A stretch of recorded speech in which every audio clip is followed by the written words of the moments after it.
이제 저녁 8시 30분 퇴근 후 퀴즈 한판. 혼자 하지 마세요. 같이 해요. 매일 저녁 8시 30분 많은 참여 바랍니다.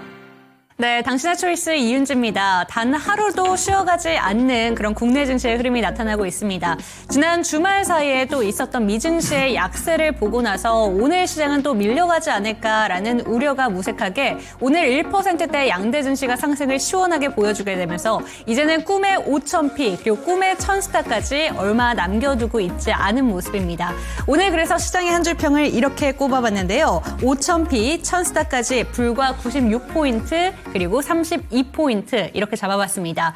오늘 시장에서 주인공은 단연 로봇주였다라고 볼 수가 있겠죠. 로봇 종목들의 강세와 함께 이제는 로봇 종목으로 재평가를 받아야 된다라는 기대감으로 현대차가 시총 3위까지 올라왔습니다. 로봇 종목들 내에서 이제는 꼬리에 꼬리를 물고 전반적인 수급 확산까지 이어지고 있는데요. 2차 전지 종목군들도 로보틱스의 강세로 수혜를 볼 수 있다라는 기대감으로 5장에는 2차 전지 종목군들로까지 수급이 확산이 됐습니다. 그렇다면 오늘 시장 두 분의 전문가는 어떻게 시장을 바라보시는지 조금 더 자세한 이야기 체크해 보도록 하겠습니다.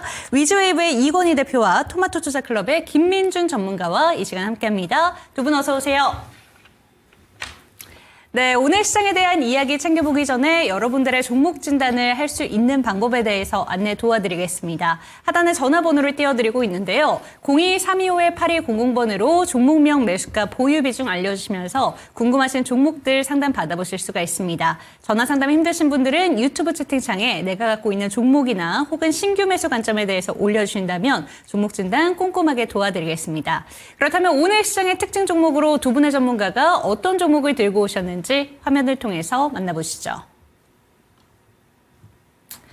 네, 바라볼 수밖에 없는 두 가지 종목들 체크해 보도록 하겠습니다. 시총 3위까지 올라온 현대차, 그리고 오늘 2차 전지 종목군들 오후장에 기세를 펼치면서 그중에서 삼성 SDI 이야기를 체크해 보도록 하겠습니다. 먼저 이건희 대표의 추천 종목이죠. 현대차입니다. 어떤 특징을 이야기해 주실까요? 추천주가 아니라 특징주. 예. 네. 예, 그렇습니다. 예.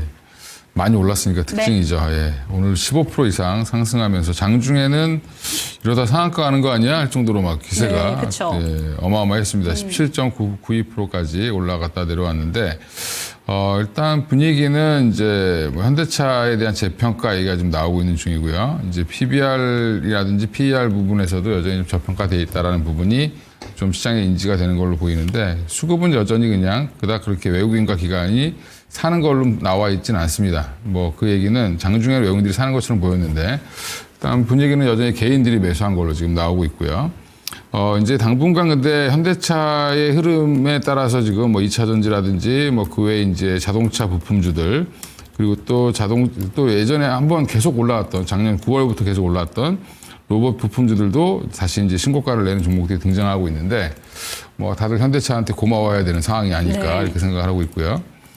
일단 아틀라스를 이제 3만 대를 28년부터 양산하겠다라는 부분이 가장 핵심인 것 같고 지금 어떻게 보면 테슬라의 옵티머스와 겨룰 수 있는 유일한 이제 로봇이라고 지금 보고 있는 것 같아요, 시장에서.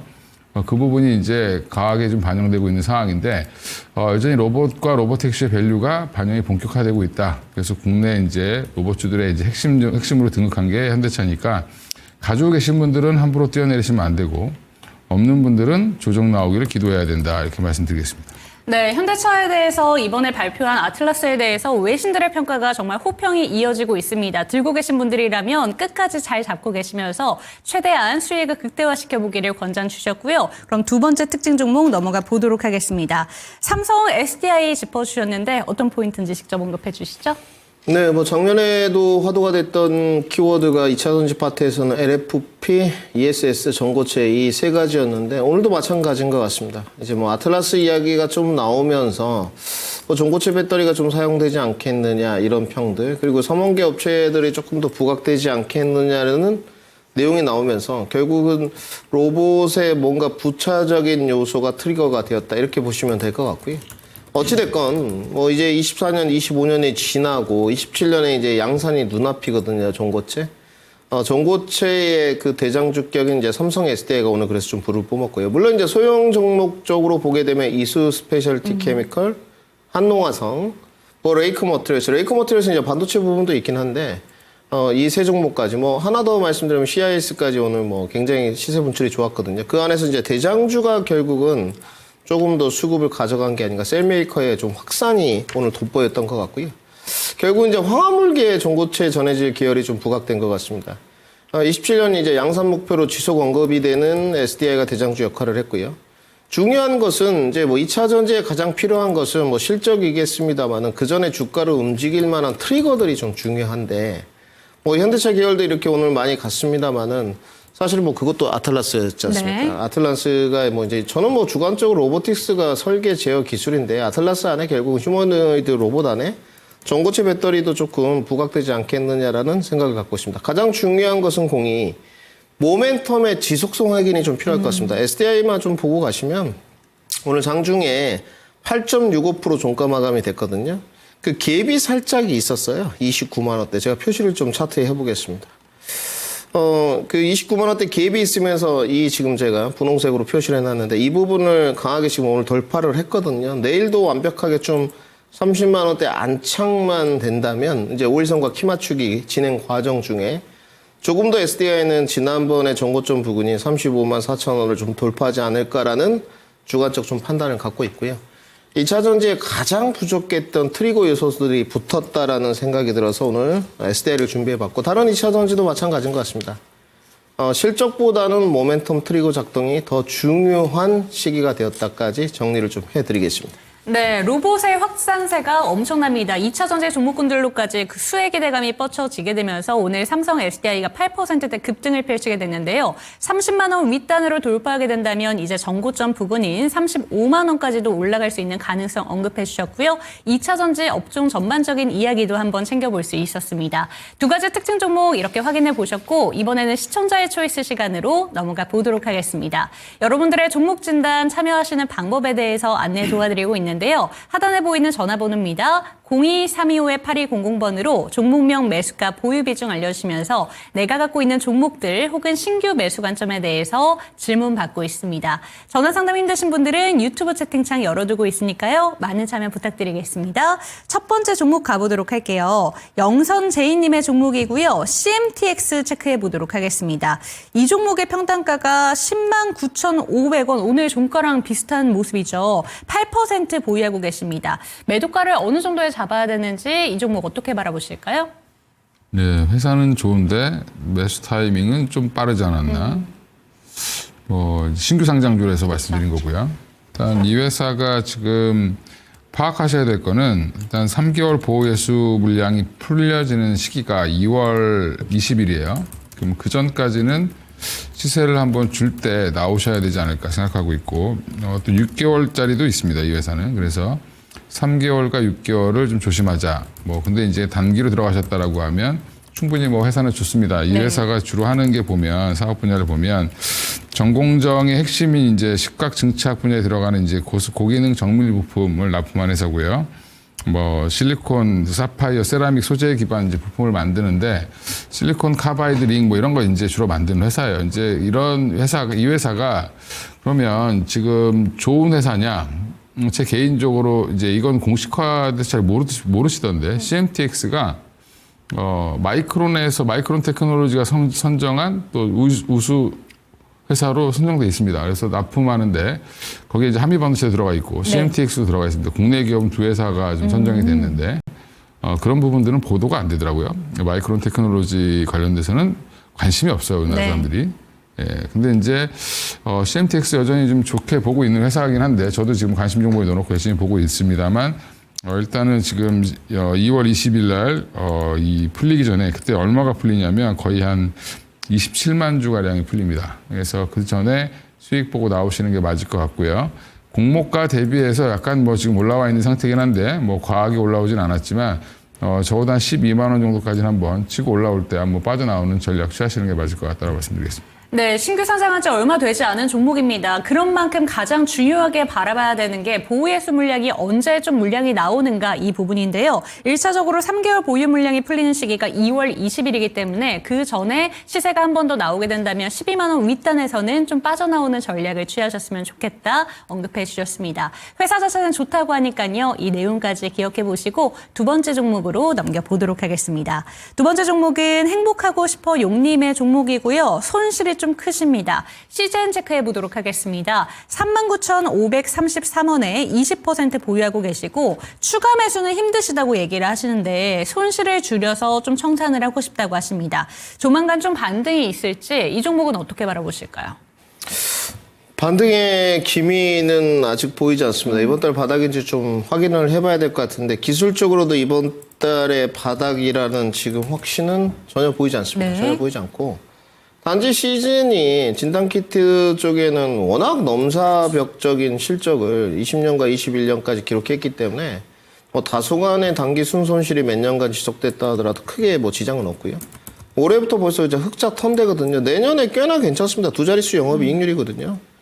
그래도 이 기업은 실체가 좀 있는 적이죠. 워낙 23년, 24년에 안 좋았는데 작년에 그래도 흑자 턴했고 올해 좀 늘어나는 쪽이고 두 자릿수 영업이익률로 가니까 거기에 따른 주가 리레이팅은 좀 필요할 것 같은데 자체적으로도 굉장히 연구 인력 감축도 좀 하고 있고요. 뭐 여러 가지 공을 좀 들이는 것 같더라고요. 그래야 되겠죠. 휘황찬란하게 돈은 뭐 조 단위로 벌어놨던 기업이고 여기 유보율이 꽤나 괜찮습니다. 크게 문제 없어요. 4,000%가 넘으니까. 증자 이슈도 없고요. 부채 비율도 깔끔합니다. 기본적 분석상 괜찮다라는 거고요. 돈이 없으면 주가도 안 좋은데 증자 이슈에서 자유롭지 못하겠죠. 단지 성장주로서의 프리미엄은 전혀 없다는 것. 작년 한 해 시장이 너무 좋았기 때문에 작년 한 해 수익이 뭐 안 나면 문제가 있다 이런 발언들도 많은데 수익 안 난 사람 많습니다. 그렇죠. 생각보다는 여러분 뭐 수익이 그렇게 많이 나지 않았어요. 네. 특히나 이제 뭐 로봇이나 반도체나 조선방산 원전 택하신 분들 또 바이오텍 하신 분들은 그나마 났는데 다른 쪽들은 조금 저조했죠. 현대차 가면서 막판에 좀 타볼까 이랬는데 그것도 못하고 그리고 여기 진단키트 쪽에 들어가신 분들은 기술적으로 보고 하신 것 같거든요. 네. 아니면 상당히 오래되신 것 같아요. 지금 39,000원이면 언제냐 2022년이지 않을까 오랜 기간 좀 물려 있었지 않을까라는 생각을 갖고 있고요. 지금은 뭐 좀 기다리시는 게 맞는 것 같습니다. 그 시기를 물어보셨잖아요. 아무래도 제가 그 빅데이터랑 기준치라니까 시기를 물어보신 것 같은데 전혀 반등 기미는 없고요. 예. 상당히 시간이 좀 소요될 것 같습니다. 이제는 뭐 어쩔 수 없어요. 뉴스플로우가 좀 나와주면서 특별한 투심을 자극하는 뉴스가 필요한데 그것도 신통반통하지는 않고 시장이 뭐 실적에 따라서 주가 리레이팅을 좀 해줄 것 같은데 뭐 주도주도 아니죠. 그렇기 때문에 늘 말씀드리지만 아쉬운 측면이 있고 아직 유동성 공급이 올해까지는 지속되고 있는 쪽이 있고 대한민국 자체의 양대 증시가 굉장히 높은 쪽으로 가고 있기 때문에 좀 보유를 해보시고요. 손실을 줄이는 쪽으로 저도 포커싱을 해야 될 것 같습니다. 시청자분하고 의견이 거의 동일하고요. 1차 목표가는 시장에서 지금 기관 쪽에서 뭐 4만 원 정도 제시를 했는데 그거는 특별한 공유의 수가 있어야 될 것 같고요. 오히려 4만 원 가면 더 넘어갈 수도 있겠죠. 단기적으로 한 34,000원 정도를 보시고 손실을 줄이고 나오시는 게 가장 좋을 것 같고 그 정도 손실이면 다른 데 들어가서 금방 복구됩니다. 요즘에 대형주건 소형주건 뭔가 트리거만 타면 굉장히 좋은 쪽인데 단지 뭐 손실 줄여가지고 나왔는데 급하게 막 올라가는 종목에 올라타는 그런 실수만 하지 않는다면 충분히 많이 할 수 있다. 반등 목표가 34,000원 제시토록 하고요. 따로 손절가는 제시 않도록 하겠습니다. 네, 좋습니다. 시장에 대해서 지금 반등의 여지가 나올 수 있는가 이 질문을 가장 먼저 해주셨는데 시그널 자체는 파악이 되고 있지 않다고 합니다. 하지만 시장 상황 자체가 워낙 좋은 만큼 이 종목도 지금 손절하시기보다는 34,000원 윗단에서 손실을 줄여보자라는 점 권고해 주셨으니까 참고되셨으면 좋겠습니다.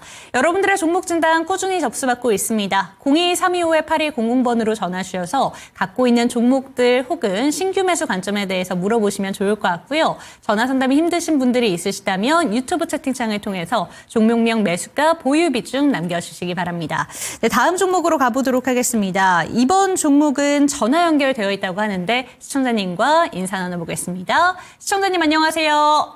네, 안녕하세요. 네, 반갑습니다. 어떤 종목 궁금하실까요? 지금 저는 요즘 트렌드하고 맞지 않는 그 롯데쇼핑을 오랫동안 보유하고 있었어요. 네. 제가 2020년도 말인가 아무튼 이렇게 12만 원에 샀다가 오, 지금 예. 물타기를 해가지고 네. 지금 81,000원으로 단가는 낮춰놨는데 네.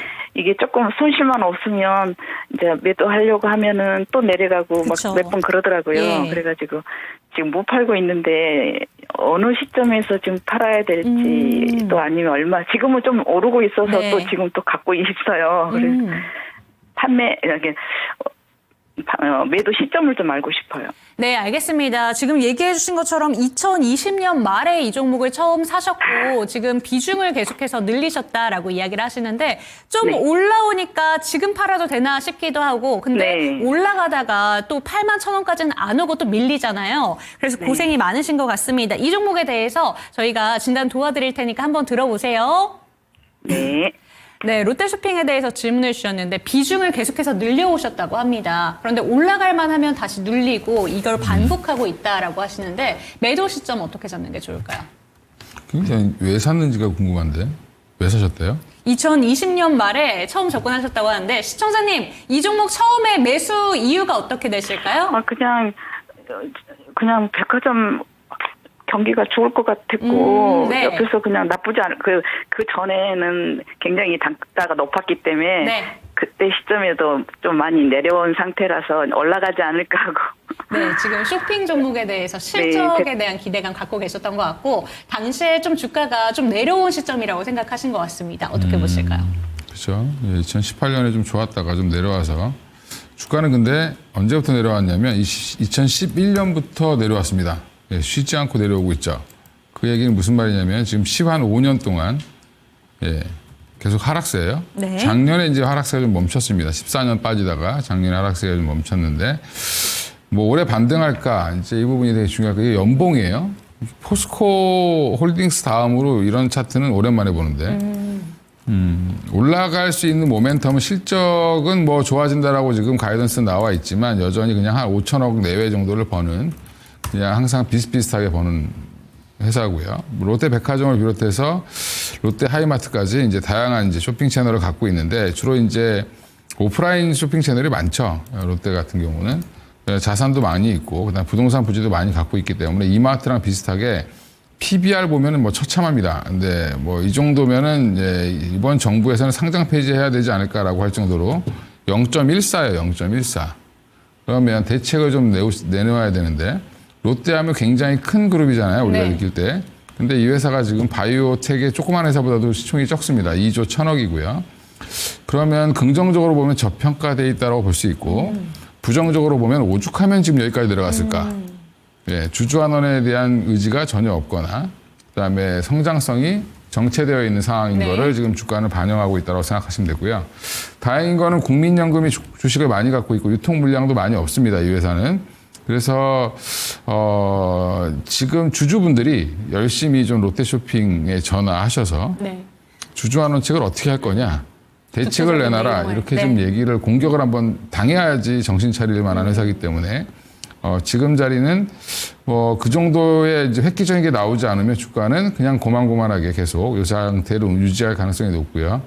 그나마 다행이신 거는 81,000원대니까 뭐 조금만한 뭐 움직이면 그렇죠. 예, 본전은 언제든지 올 수 있을 것 같고 한 번 기회를 줬는데 예, 24년도에 예, 그때 못 파신 것 같아요. 예, 근데 이때는 더 갈 거라고 생각하고 그렇죠. 이제 네. 예, 그렇게 이때 이제 한번 시도를 했는데 다시 흘러버렸죠. 지금은 좀 뭐 어느 정도 분위기가 상장 폐지 안 당하려면 어떻게든 주가를 올려야 되는 상황이고 이런 것들. 근데 안타깝게 자사주가 없어요. 또 이 회사는. 자사주 비중이 거의 없습니다. 그 얘기는 자사주 소각할 것도 없다.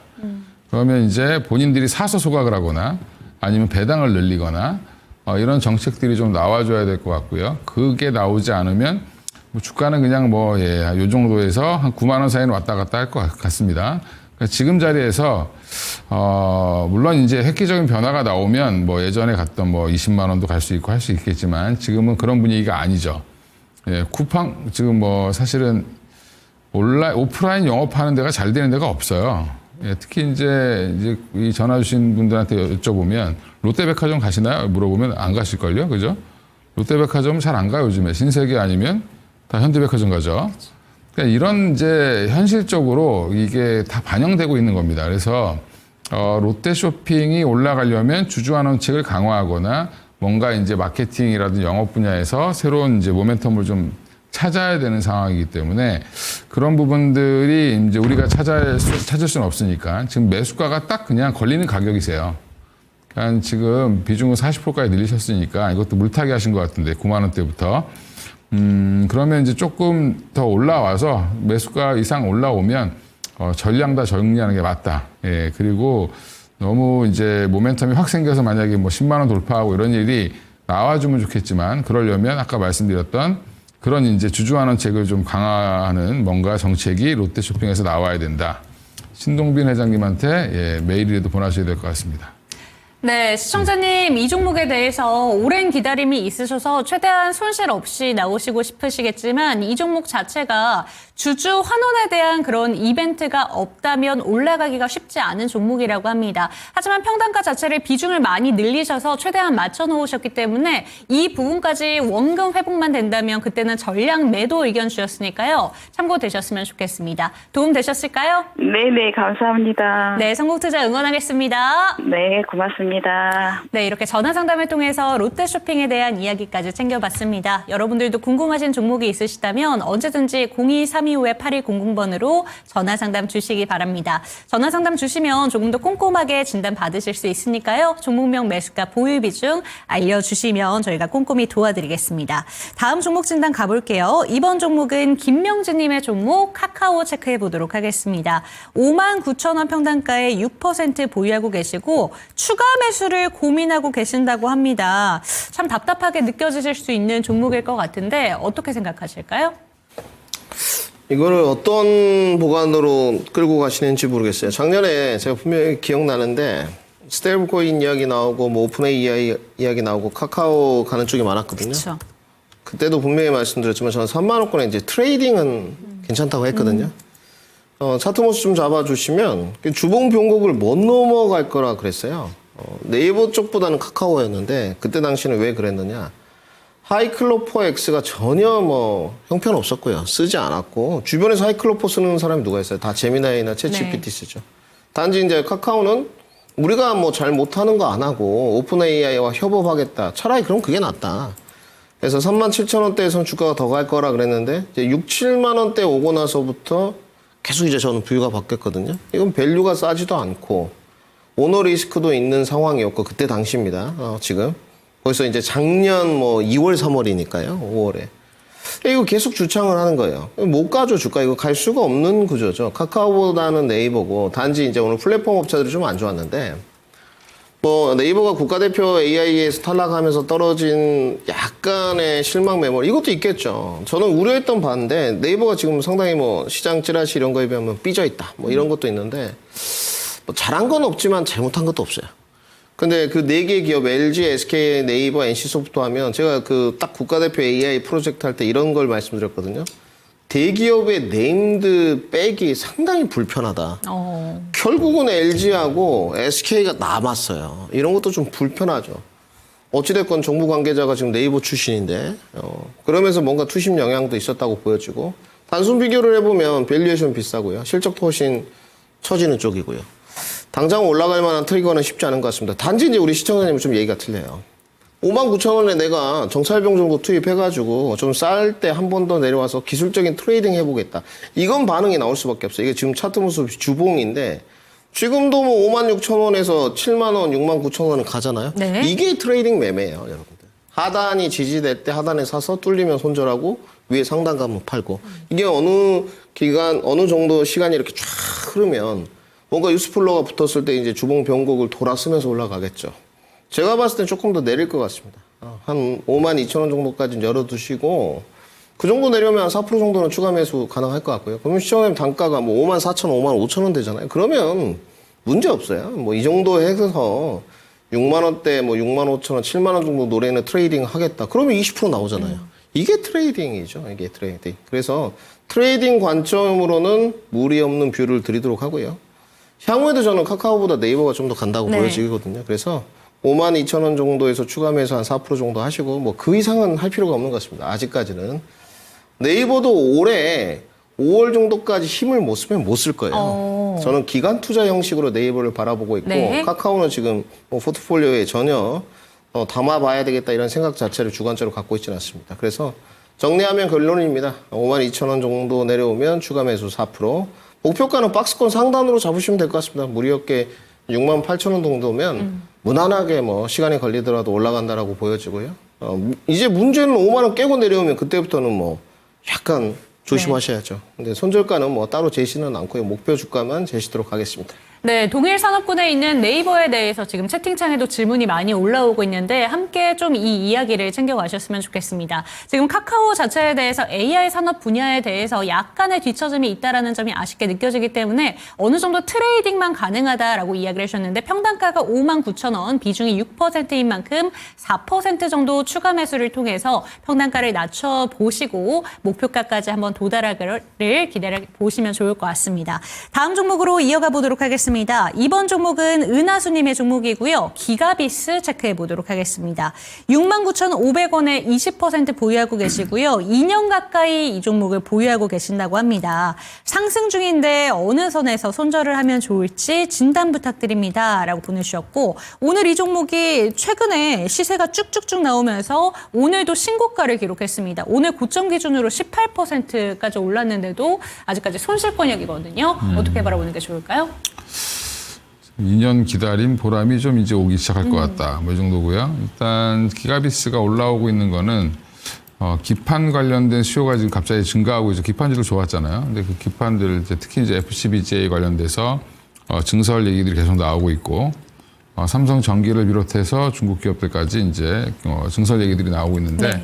이 회사가 이제 비파계 검사 장비를 주로 이제 해요. 검사랑 그다음에 수리까지 같이 이어지는 그런 라인업을 갖고 있고 그러다 보니까 이제 기판 검사 장비에 대한 수요가 증가할 거다라는 이제 기대감이 좀 붙기 시작하는 초입 국면입니다. 그래서 오랜만에 지금 좀 수급이 좀 들어오고 있는 상황이기 때문에 지금 69,500원까지는 좀 기다려 보시자. 뭐 본전도 가능할 것 같고 그 이상도 올라갈 것 같습니다. 리포트가 하나 최근에 나온 걸 보면 일단은 지금 뭐 한 82,000원까지 목표가가 나오기 때문에 82,000원까지 갈지 안 갈지는 모르겠지만 적어도 한 7만 원대까지는 한번 진입은 할 가능성이 있으니까 조금은 좀 이제 여기 구간, 요 정도 구간에서 거기서 한번 고민을 좀 해보시고 비중을 좀 줄였다가 조금 뭐 다시 한번 눌리면 다시 한번 사든가 이렇게 해서 좀 다시 한번 기회를 보셔도 괜찮을 것 같다. 그래서 기다림에 다행히 보람이 좀 있어서 다행이라고 네. 말씀드리겠습니다.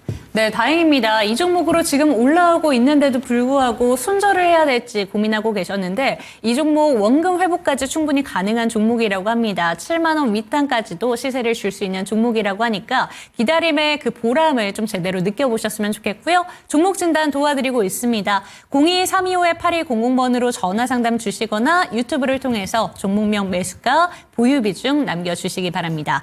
다음 종목 가보도록 하겠습니다. 이번 종목은 유튜브 종이배님의 종목이고요. 산일전기 체크해 보도록 하겠습니다. 평단가까지 오늘 회복을 했네요. 144,700원이고요. 15% 부탁드립니다. 이렇게 심플하게 보내주셨고 오늘 원전 종목도 강하고 또 전력 설비라던가 이런 쪽에 대한 기대감도 조금씩 실리고 있습니다. 어떻게 보는 게 좋을까요? 일단 전체적으로 시장이 작년부터 유동성 공급이 계속 이어지고 있지 않습니까?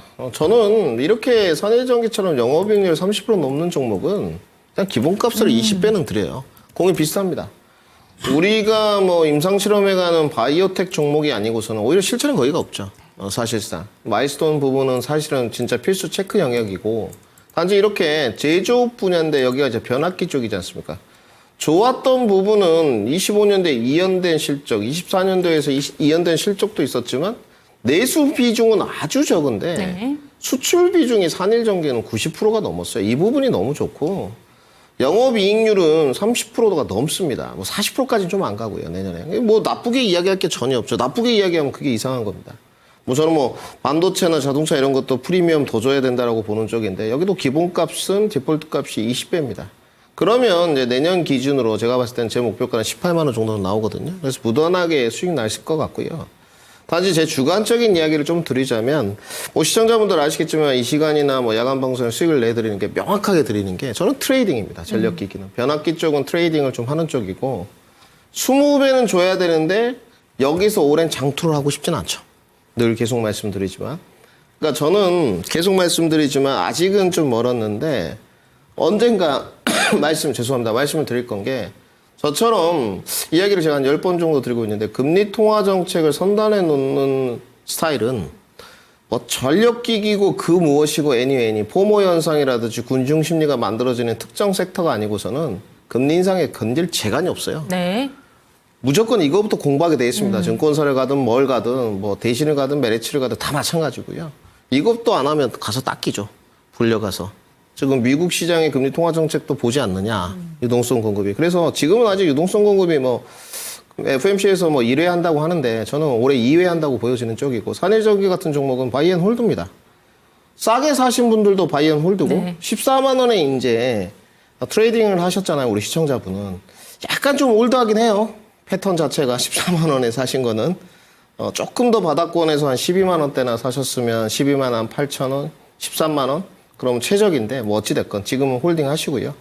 기관은 저보다 목표가가 좀 높은 데가 있습니다. 20만 원도 있는데 거기까지는 좀 무리수. 저는 무리수인 것 같고. 왜냐하면 전력기기가나 조선이나 방산의 공이 마찬가지, 전반기에 다른 데가 못 가고 있었으면 수급이 집중 포화가 있을 텐데 몇 년 갔잖아요. 이제는 순환매가 좀 빨라지는 근간이라서, 그 시기라서 14만 원에 사고 시세 주면 챙기는 게 맞다고 네. 보여져요. 그래서 저는 목표가 18만 원 제시토록 하고요. 관리 라인 제시하겠습니다. 이건 좀 리스크 관리 라인을 좀 제시해야 될 것 같아서, 시장이 만약에 안 좋아져서 트레이딩 관점이니까 13만 원 정도 이탈하면 한 템포 좀 죽였다가 다시 들어가자, 이렇게 정리해 드리겠습니다. 네, 전력 설비 테마에 대해서 트레이딩 관점으로 언급해 주셨습니다. 이 종목에 대해서 1차적인 목표가 18만 원 제시해 주셨고, 그때는 좀 빠져나올 수 있게끔 언급을 주셨으니까 참고되셨으면 좋겠습니다. 트레이딩만큼 이 손절 라인도 한번 지켜보시면 좋을 것 같은데요. 13만 원 제시해 주셨으니까 기억해 보시고요. 다음 종목으로 넘겨보도록 하겠습니다. 이번에는 울고 싶어요님의 종목이고요. LNF 체크해 보도록 하겠습니다. 12만 5천 원에 30% 보유 중이신데, 대응 전략과 목표가를 어느 정도로 가져가면 좋은지 부탁드립니다. 이렇게 올려주셨습니다. 이제 AI가 ESS 사이클을 다시 한번 좀 깨웠다라는 보도자료들이 오늘 많이 나오고 있네요. 어떻게 바라보는 게 좋을까요?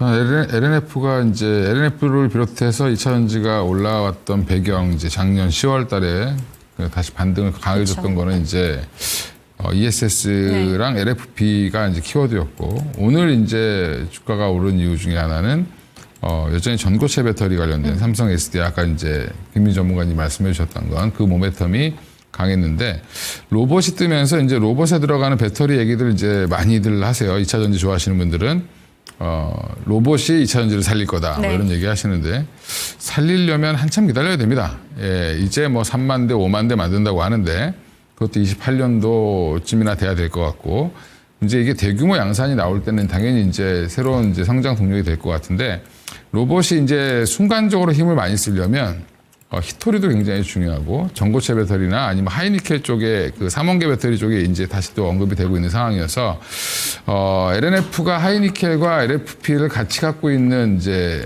회사죠. 그리고 좀 15,000톤 규모의 이제 LFP 공장을 미국에 짓는다는 것도 있고, 여러 면으로 봤을 때는 이제 저는 트레이딩 영역으로는 지금은 충분히 매수해 보셔도 된다. 10만 원 위에서는. 근데 이제 중요한 거는 트레이딩 관점입니다. 저는 아직도 2차전지는. 지금 밸류로 계산이 안 돼요. 이쪽은. 뭐, 여전히 비싸고요. 밸류로 보면. 그 얘기는 모멘텀 플레이를 할 수밖에 없는 거라고 보시면 될 것 같고요. 지금 지난번에 한번 이 120주 수준 돌파해가지고 안착을 못하고 내려왔기 때문에 여기 다시 안착하는 게 중요하고, 그러면 다시 이제 매수 가격 정도가 또 한 번 걸리는 가격이에요. 12만 5천 원이. 근데 그 가격에서 한번 뚫고 나간다라고 하면 15만 원 근처까지는 한 번 더 갈 수 있지 않을까, 이렇게 생각하고 있습니다. 그래서 목표가를 너무 이제 뭐 여기서부터 이제 계속 가면 좋겠다라고, 저도 계속 가면 좋겠는데 계속 못 갈 것 같고요. 한번 걸릴 자리에서는 걸릴 겁니다. 그래서 14만 5천 원 정도 맥시멈으로 한번 잡아보시고 대응하시고, 14만 원 근처 갔는데 지지부진하다. 예, 그러면 한번 끊고 나오시는 것도 맞거나, 아니면 비중을 10% 이하로 좀 줄이셔서 다시 한번 또 매수가 가격 밑으로 빠지면 다시 또 사는 전략.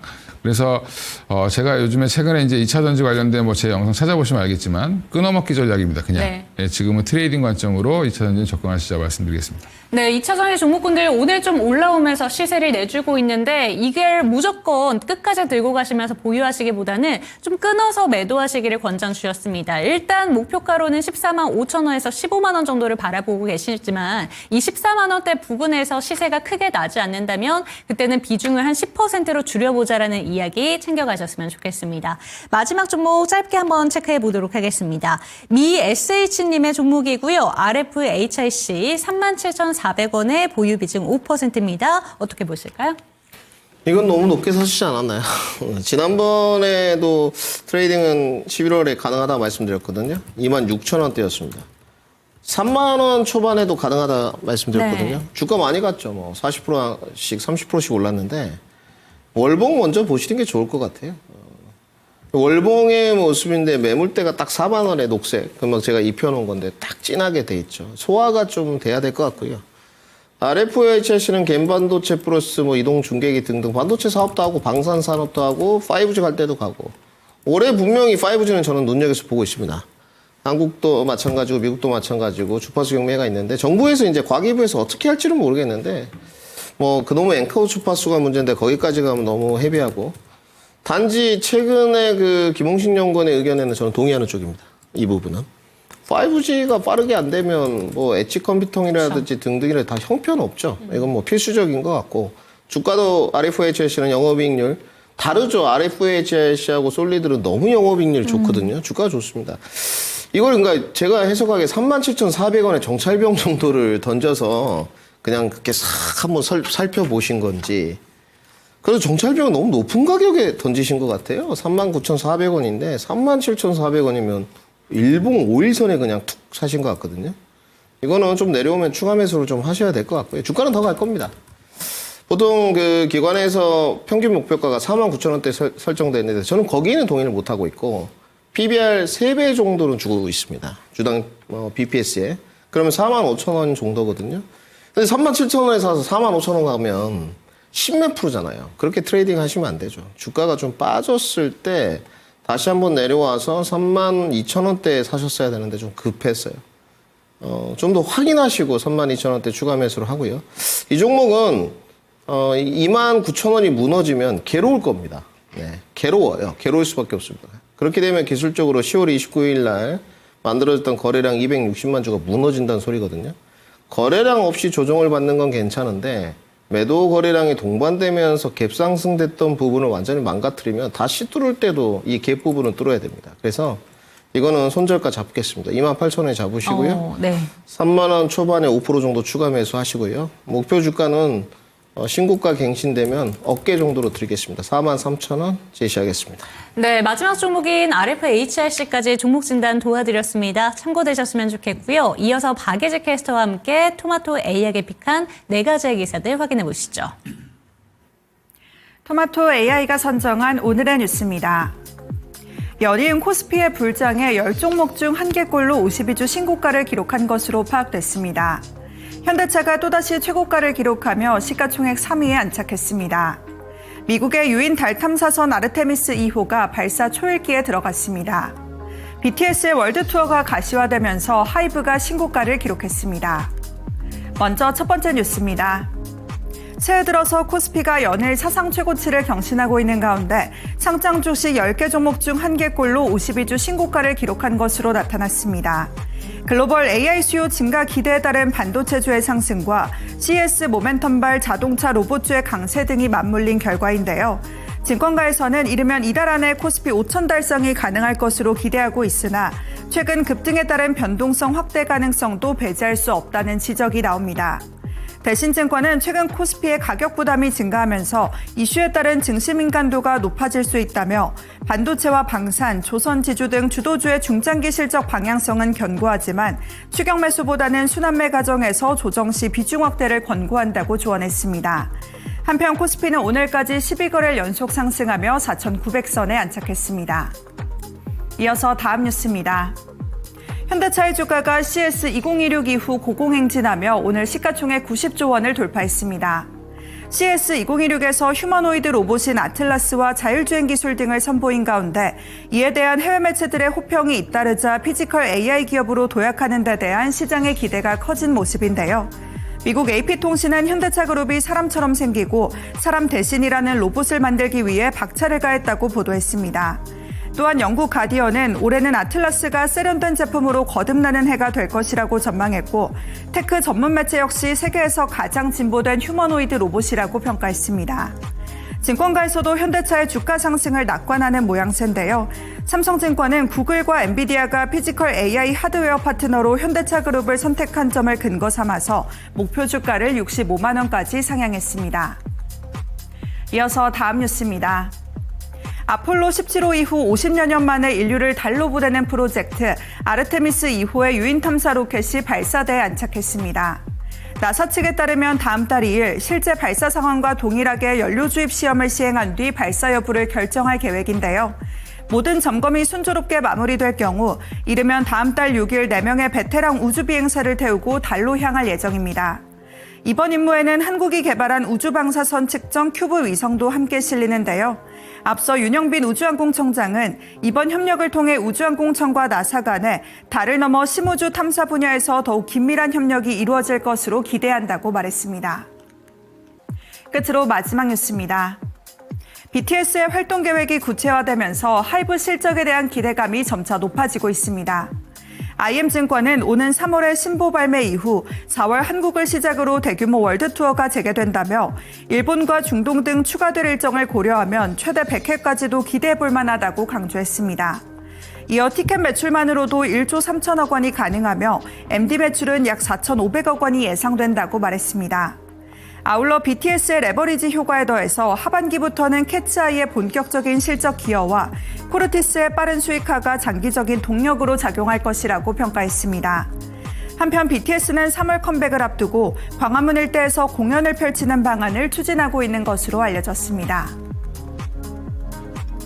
월요일장의 주요 증시 뉴스 짚어봤습니다. 이 밖에 오늘의 테마주와 종목 한 줄 브리핑까지 알고 싶다면 증권통 모바일 앱에서 확인해 볼 수 있습니다. 지금까지 AI 뉴스로 정리해드렸습니다.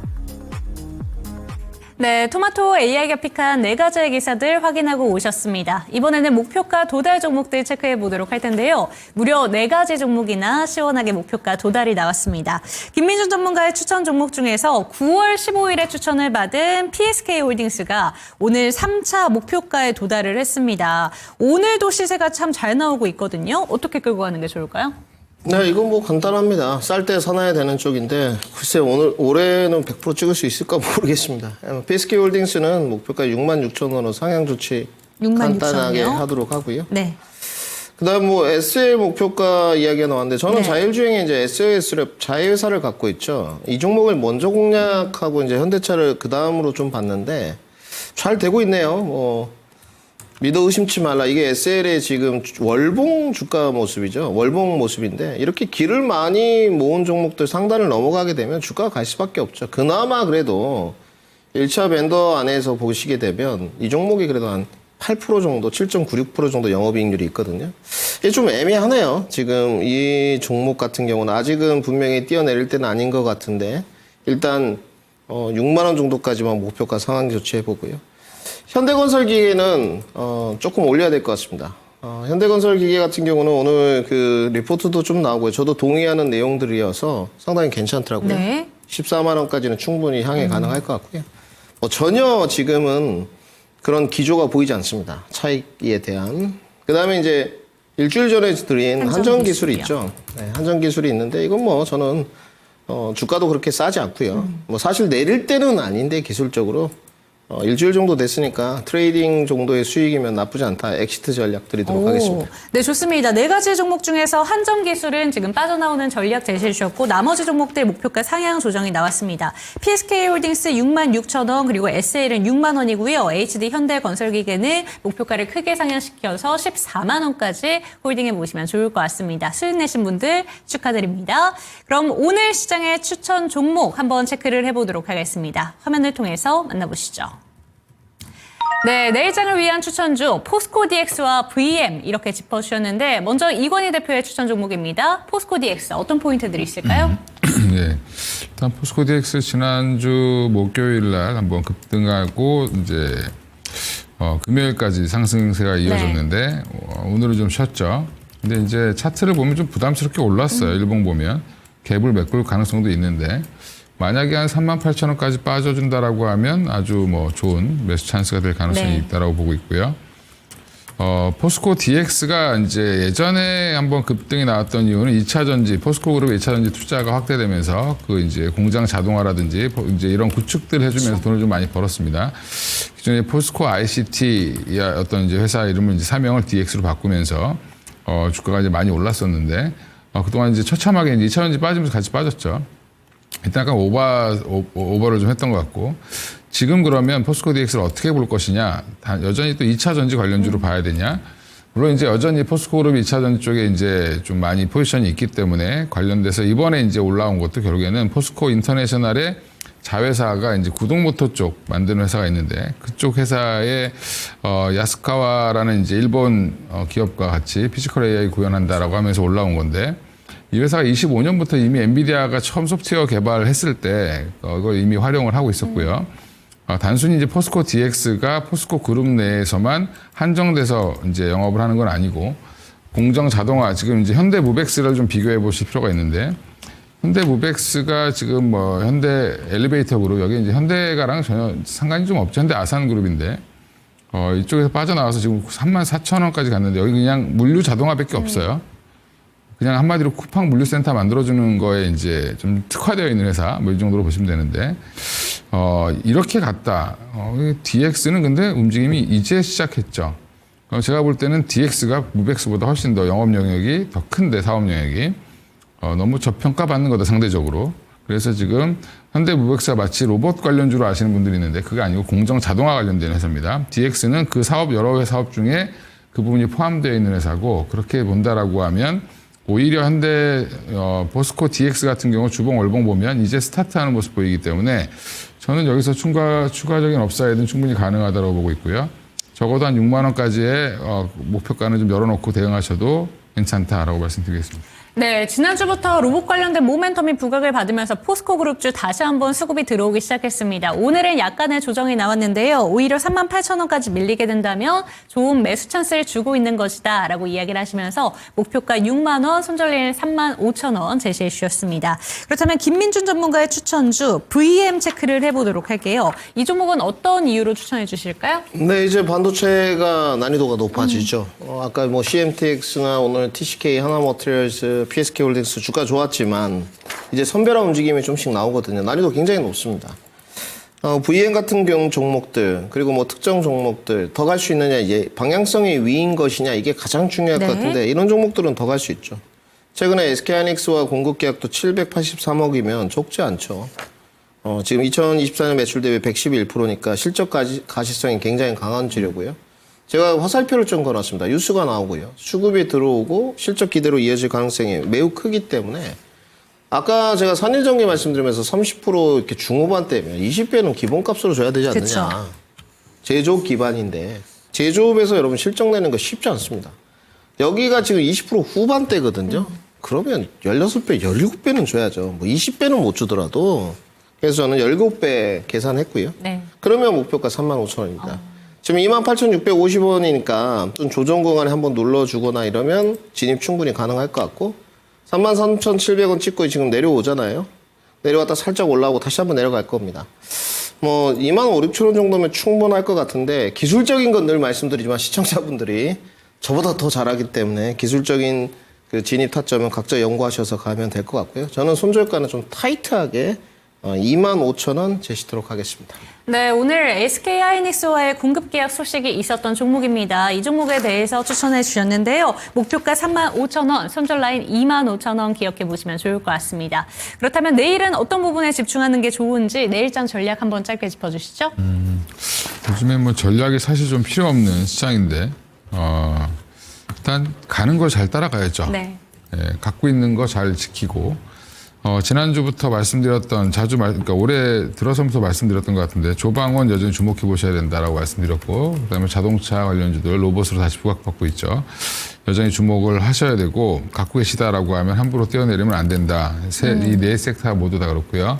바이오테크가 요즘 좀 약하죠. 약한데 개별 이슈들 때문에 좀 움직임이 있겠지만 여전히 이제 요 실적 시즌 지나고 나면 다시 한번 이제 개별 이슈로 올라갈 가능성이 있습니다. 그래서 보시던 종목들 중에 괜찮은 종목 있으면, 오늘도 알테오젠이 금요일날 급등했다가 오늘도 급락을 했는데, 회사가 얘기를 하면 그 회사가 약속을 안 지킨 적이 없는데 왜 안 믿는지 이해를 잘 모르겠다. 뭐 이런 생각이 들고요.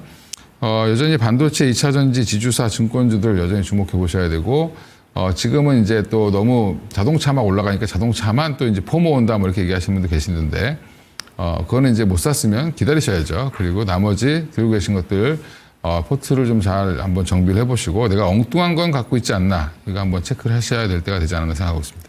네, 지금은 주도주 찾기에 여념이 없어야 되는데 혹시라도 내가 들고 있는 섹터가 시장에서 소외된 섹터는 아닌지 이 부분에 대한 점검이 필요하다라는 점 기억해 주시면 좋을 것 같습니다. 그렇다면 김민준 전문가님은요?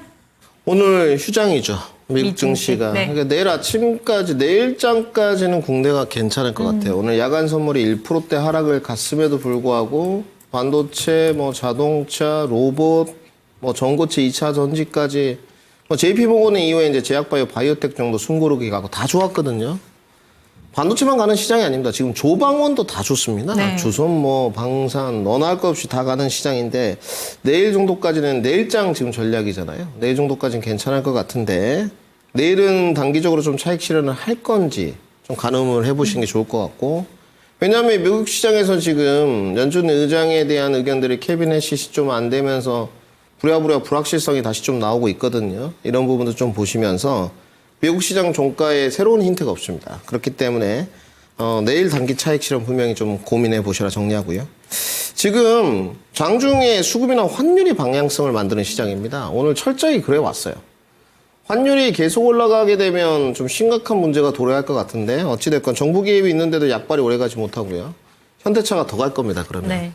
단지 관심 있는 종목들은 여전히 반도체, 특히 반도체 15만 원 안착해서 더 가는지 15만 원에서 밀리는지는 삼성전자 꼭 중요하고요. 그 다음에 자동차, 조선은 선별합니다. 트레이딩 하실 부분들은.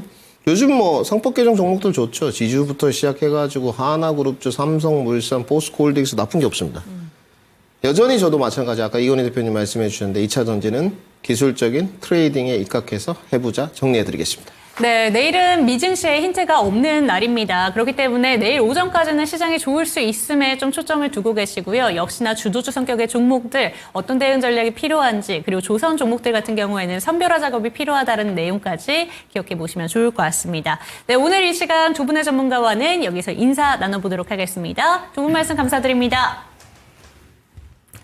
네, 당신의 초이스는 마칠 시간이 됐습니다. 오늘 저녁 8시 반에도 증권 통파 참여해보시고 상금도 한번 가져가셨으면 좋겠다, 이렇게 안내 도와드릴 텐데요. 참여하시는 분들을 위해서 저희가 힌트 한 가지 제공해 드리도록 하겠습니다. 오늘은 또 역사와 관련된 내용들이 참 많이 나와 있는데, 설화와 관련된 문제 중에서 이 내용을 한번 기억해 보시면 좋을 것 같습니다. 혹시 드라마 정년이 보신 분들이 있으실까라는 생각이 드는데, 적의 침입을 미리 알려주는 비밀 무기인 낭랑국의 자명고를 놓고 벌어지는 그런 일들을 이 정년이라는 드라마에서 다룬 바가 있습니다. 이 내용 한번 기억해 보시면서 문제를 푸신다면 조금 더 수월하게 한 문제 맞추실 수 있지 않을까라는 생각이 드니까요. 참고가 되셨으면 좋겠습니다. 이 시간 마무리해 보도록 하겠습니다. 종목에 대한 상승과 하락은 보장하지 않는다라는 점 반드시 기억해 주시고, 내일 이 시간도 당신의 초이스와 함께 해주시기 바랍니다. 시청해 주신 여러분 고맙습니다.